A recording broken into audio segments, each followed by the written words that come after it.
My boyfriend's friend group called me abusive because I talked during a movie. He took their side. My boyfriend and I have been together for a little over a year. He's the nerdy type, and I loved it. So when he wanted to start a D&D group with his friends, I agreed. I figured it was a good way to finally meet and impress his friends. It was my boyfriend, me, his two best friends from elementary school, and their boyfriends. So I was scared of being the odd one out. But when he introduced me to them, the girls both hugged me super tight, and the boyfriend said I was now one of them. We completed an entire campaign, and the last sessions were in November. At this point, my boyfriend and I had been together for 1 year and 4 months, and had only had one argument due to a misunderstanding. We have a beautiful, loving relationship, the type that's straight out of a Disney movie. And yesterday, while I was with him, I saw a Facebook post about a movie that one of his friends, whom we'll call Elba, is obsessed with. I wanted to tag her, but her name didn't show up, so I searched my profile and saw that I no longer had her as a friend. I checked my boyfriend's profile and she didn't appear. My head flooded with anxiety as I tried to figure out what had happened, because everything seemed fine the last time I saw her. We laughed, and when we said goodbye, she hugged me and even wished me a very Merry Christmas. I mentioned it to my boyfriend, because I wanted him to check it out for me, but instead, he completely avoided the topic. Even when I asked him to check with her to see if she had deleted her account, he asked me to forget about it. But something in his tone told me he was hiding something. And guess what I found out? Yep, she blocked me. Literally out of nowhere, or so I thought. Because that's when my boyfriend finally showed me their text messages, and I felt like the worst friend to ever exist. A month ago, she messaged him asking, "Is everything okay with your GF?" and whether I had been abusive toward him. My boyfriend replied that everything was fine and asked why she was asking that. She said, "At the last gathering, your girlfriend yelled at me, attacked me, was aggressive toward me,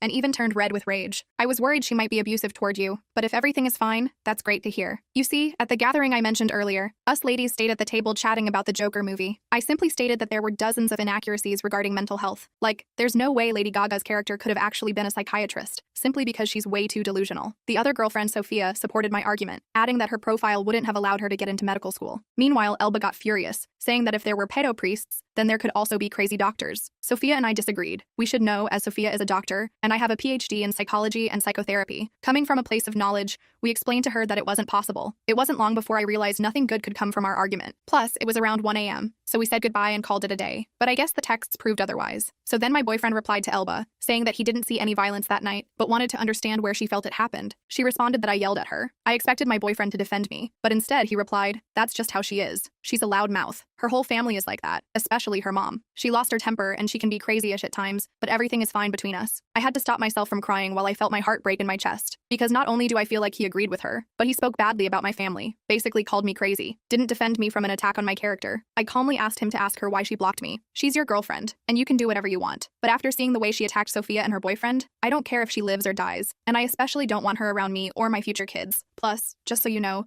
we all think you can do better. My boyfriend replied, "Why do you think that?" And that was it. I was almost offended that he didn't even bother hiding the text from me. It was like he didn't see anything wrong with what he said. My hands trembled as I held the phone in my hand. I practically considered them family. And I hate to say it, but I was embarrassed. My boyfriend, the one that's meant to be my ride or die, didn't say anything in my favor. At that moment, I knew I was done with the group, so I texted a message into the group chat and left. I wanted nothing more than to stop being upset with my boyfriend, to crawl up together, and watch The Sound of Music for the 100th time. But instead, my phone was bombarded with texts, and my once amazing boyfriend turned his back on me when I needed him most. It all started when Elba sent a 5-minute voice note, followed by another 7-minute one. In the voice note, she yelled at my boyfriend saying, "Why did she send that? That stupid girl is childish and spoiled." The right thing to do would have been to message me directly to apologize and fix things, but no, she prefers everyone to find out so she can play the victim. She's manipulative and selfish. What matters here is you and that this is your group of friends, and she's ruining it and being abusive. And of course, that manipulative bee cries. What else can she do but act offended? She's a terrible person, so I don't want her near me. I don't even want to see her stupid face. If you want to keep her as your girlfriend, that's your problem. But I don't agree with it, and I hope that soon no one will want her around. I didn't ask my boyfriend what he replied to her because I couldn't stop crying. In the year I had been spending time with Elba,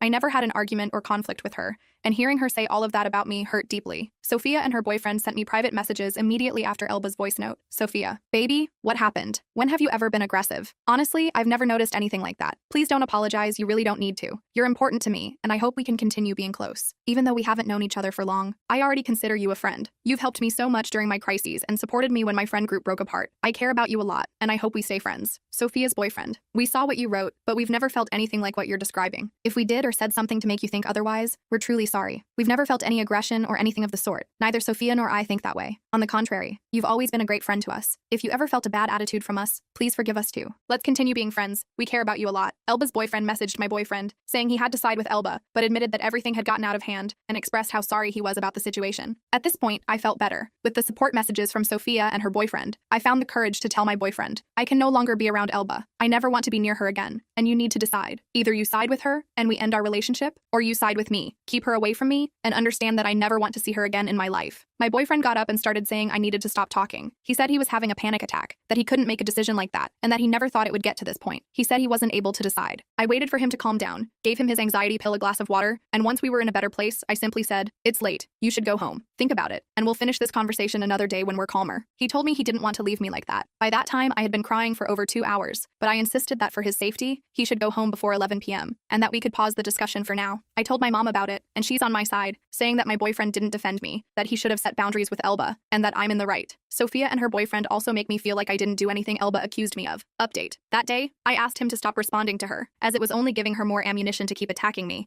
and I didn't want him talking about me anymore. That same day, I realized he kept replying to her, and I knew he continued. We sat in the living room and I said, "First, I want you to know I'm not angry. I'm sad and want us to talk and figure out how to fix this. I love you and want to know if you're okay and feel ready to talk." He told me he hadn't eaten because he was anxious about our talk, but otherwise, he was fine and wanted to talk too. I asked if he could show me what he had replied to Elba over the past few days. When he showed me, I saw that Elba kept sending hateful messages about me, and my boyfriend replied not by defending me, but by validating her with things like, "Why do you feel that way? I'm sure she didn't mean it like that. Let me talk to her." There were several voice notes of her attacking me and countless messages. I had blocked her a day before seeing him. She tried to contact me via text to clear things up. She sent him screenshots of her messages to me and said, "She's immature, childish. Why did she block me? She has zero emotional intelligence and is manipulative." I returned his phone and told him 3 things before anything else. What I'm about to say doesn't mean we're breaking up. I want to continue as a couple. I will share decisions I've already made, not to punish you or make you feel bad. I love you, and nothing I'm about to say changes that. Context. We had been talking about getting married and moving in together by mid-next year or on our 2nd anniversary. When we discussed marriage, he said he only wanted a civil wedding, but I want a church wedding, not just because it's important to me, but also to my family. He said he didn't want to stand before a pedo priest and didn't even want the civil ceremony, only to live together. I told him no, that my family, a bit more traditional,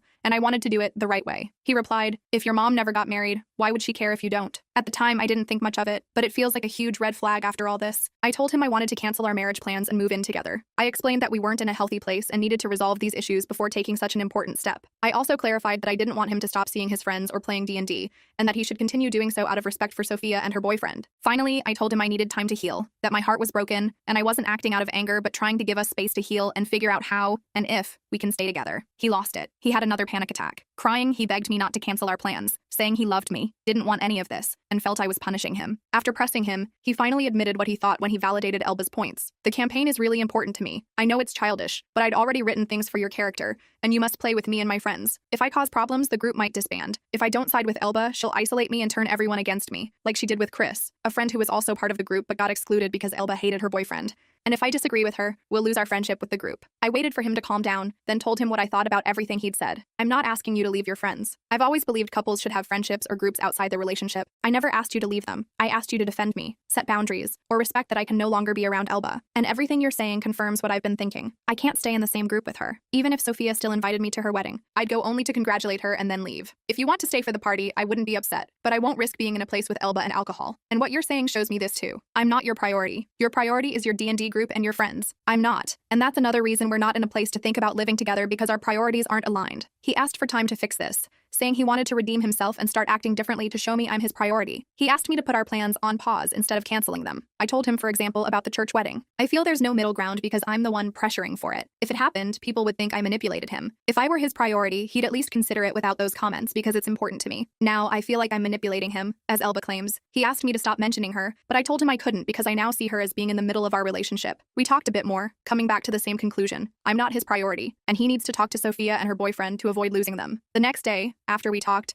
he sent me a voice message saying he reread the conversation and felt angry. Initially, he thought I was exaggerating, but during our talk, I pointed out several parts where Elba insulted and belittled him, and where she tried to manipulate him, e.g., "You're slow, but if you're smart, you'll see how violent your girlfriend is." And, "I'd hate to have to disband the group as we did with Chris, but people like your girlfriend shouldn't be around us." After rereading, he realized I was right and wasn't reacting emotionally. What hurt him most about our convo was when I said, "Right now, I couldn't sleep with you if we were living together. I feel sad, and tonight, I'll shower, have dinner, and go to bed with my dog. It comforts me to know you won't be there so I can cry and be with my thoughts, and you don't feel responsible for making me feel better. I need to sit with my feelings, not with you." When I said that, he told me, "At that moment, I understood that I wasn't a safe space for you. You're right. I can't be a good husband or life partner because I'm not giving you what you need. security, protection, and care. You are not being manipulative. You are sharing your needs and what I should be doing as a good BF. Instead of trying to soothe Elba, I should have been comforting you and taking you away from her and from all the damage. This afternoon, he spoke with Sophia and her boyfriend and told them everything. They were shocked but asked us to have dinner with them to talk. From the messages, I can tell we'll still be able to maintain a friendship with them. He set a firm boundary with Elba, telling her he couldn't allow her to keep speaking to us that way. He blocked her and apologized to her boyfriend for the drama,